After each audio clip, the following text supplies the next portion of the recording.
Alright guys, so what we're going to go over now is how to sell a large amount of insurance and at the same time build an organization, build an agency. And when it comes to this, building an agency within Family First Life, there's a few key things that I think all of the vice presidents have, and there's things that those that aren't building aren't doing. So it's very easy to determine what's required out there to continue to grow an agency within the company. And I think when you look at the different requirements, if you will, or what we just see that works, is I think the start of it is you have to lead from the front. I think that selling a high volume of insurance is really the key to driving building a business within the company. Because if you're out there selling 8, 10, 12 grand a month, it's not really inspiring. And to be honest, you're making no money. So in order to do this effectively and be able to do it from a standpoint of really wanting to help people, help agents, help develop people to get to a point where they're in the financial position you are, you really got to go out and sell and lead from the front. And I think that starts with doing that, $10,000 a week minimum submit, so you get up to that $30,000, $40,000 a month issue paid, and you go out there and throw up $400,000, $500,000 a year in personal production on your own pen. One, you're only focused on helping build agents in a business because you want to help people. It's not because you need the override or need the income in order to pay your bills. And much like when you're in the field selling, if your sole focus is selling a policy to pay your light bill this week, you're going to have a hard time selling. No different than if you're out there trying to hire agents and your sole purpose of it is an override, you're going to have a hard time building. So I think that's the first thing. And again, it's very inspiring. It's like Killiman's always taught us, people will watch a burning bush. It's like they'll come flock to it. And if you can go out there and put up large issue paid numbers on a very consistent basis, month after month, year after year, you'll find that agents within the industry, people that you're hiring, are going to be very attracted to that. And the things you're able to teach, obviously, are much more defined because you're out there doing it yourself. It's hard to teach how to make money and sell insurance in a business when you're not doing it. So I think the key point is 100% being that person leading from the front is the key to it all. From there, I think it's just something that we have to focus on. I think that hiring and helping other agents is something that we're very active with. It's much like protecting dial time when it comes to running. We specify and factor in certain amount of time per week in interviews and hiring people and training agents, and just we really focus on it as an everyday thing. And if you do that week in, week out over the course of years, it'll very easily build to a high level. And we have so many people doing 500,000 plus issue paid as an agency now. It's starting to, other agents and smaller agencies are starting to see how easy it is if they just duplicate those things. And I think that's all I've done is duplicate what Mike Killiman and many others are doing out there, and just try to pick up those little details that they're doing. And if you look at it across the board, every one of the vice presidents has the ability to sell and has sold $30,000, $40,000 a month in personal business. And what that allows you to do is not only come at it from the right perspective, it allows you to help people. Meaning I can invest a good amount of money into each individual agent that we bring on to give them the best shot at succeeding and having success. Because I know if they don't have appointments and leads, they have no shot. And maybe they come into this and they aren't in a financial position to where they can put the money in that they need to put in to get the appointments they need. And so if I have that ability to do it based on hiring the right people and people that actually want to succeed here, I can do it, and it doesn't affect me because I'm out there producing enough insurance to where it's no big deal. That we can help them and support them for whatever period of time is necessary. And it's a long-term play. I'm looking 5-10 years down the road, going, if I spend and invest a certain amount of money now to help an agent get started, down the road everybody will be happy. And that's one of the things we really try to do. Now, when you talk about doing it simultaneously, being out there in the field running and hiring, it's really as simple as just answering your phone. When I look back to early on when we first started hiring, I did a lot of interviews in the car between appointments. I always had interviews set up for the day. I'd have 5 or 10 set up per day, and I'd give them an hour window, and I'd call them in between appointments. And what that allowed me to do was, interview fast because I had appointments to get to, and I really was able to weed out people that weren't serious or weren't in a position to where I thought they wanted to be more of a business partner and become successful. So I never spent 47 minutes on the phone, doing these interviews. I was trying to get them done within 5 minutes, so I can determine if it's someone I wanted to move forward with, and then take it from there. But for me, I always did it. I'm in the car anyway. I'm out there, running 5, 6, 7, 8 appointments a day. I may as well be more efficient with it and do those interviews while I'm in the car between appointments. And it just, I did that every day in the field, made it very, very effective.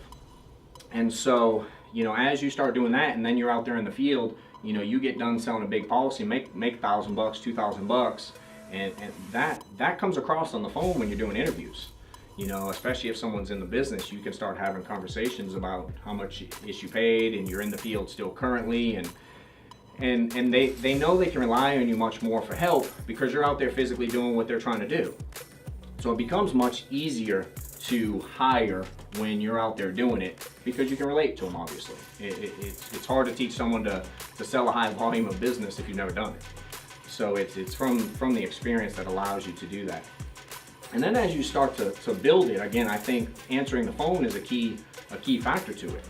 So one of the things we do internally is, obviously when people call, I answer, and I have to answer when it can be very inconvenient for me, if you will, sometimes. I'm on the phone when I'm out on maybe a date with my wife, or if I'm at a kid's game, or wherever I might be, in meetings, appointments. I'll answer the phone when I'm in an appointment selling insurance. And one of the things we let all of our agents know, and Killing started this years ago, was if you're in a house and you call me and I don't answer, you call back immediately a second time, that means to me you're in a house and need help.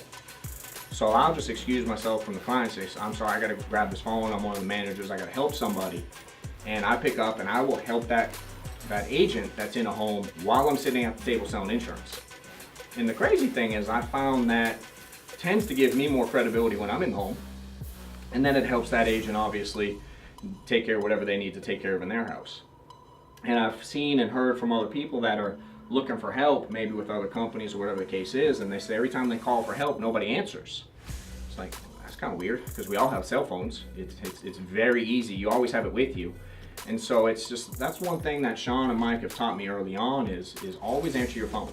And it's at the very least get back to people. But we have the 2-call thing for a reason, so we can differentiate if we're in the field, if it's just a call with a simple question, or if they actually need help this minute. And that's worked very well for us. I think that one of the things that we really do is help the agents with their schedule, mimicking, and we don't micromanage, but we give them a lot of tasks to do and have them come back. Meaning I'm like, all right, can you get your schedule together for me for the week so I know when you're running, so I know when to help, and then call me back so we can go over it. Can you let me know what the lead flow looks like this week? Figure that out, call me back, let's look at it. And I constantly give them small things to do, and I do this through the entire process, even started from the first phone call, through contracting, through selling, is give them something. It's like giving people short-term goals, and it allows them to not feel overwhelmed getting started. So we give them small things to do, call me back. And then I know if they call me back, I'm good, I'm gonna answer and be able to help them go forward. So I think the phone is key to it all. And one of the things that I think I rely on a lot is, I'm fortunate to be able to work in the same office as Mike, and the one thing I know is he's been through everything I'm encountering already. So I rely a lot on Mike to help me understand how to deal with certain situations throughout the process, from having a couple agents to having nearly 60. All throughout that process, he's always been obviously ahead of me, so I can rely on his experience. Same as agents might rely on my experience in the field, I can rely on his when it comes to managing people. So I communicate with Mike multiple times a day, still to this day, and just help understand how to manage and run and work with different agents. So not only am I trying to help agents get better, I'm continuing myself to try to get better at managing people, so I can better help agents. Ultimately, what we do this for is to help them make money. They can help families and help them succeed here as well. I also think that, one of the things that I get a lot of new agents or new managers, if you will, that are looking at hiring, is they ask how you balance it all.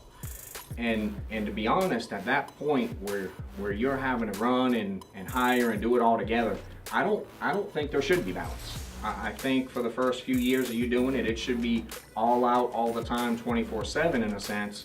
Because how else are you going to build anything that's worth anything if all you're trying to do is, because when I hear someone that wants to have balance, in my head I hear, how can I have more time off?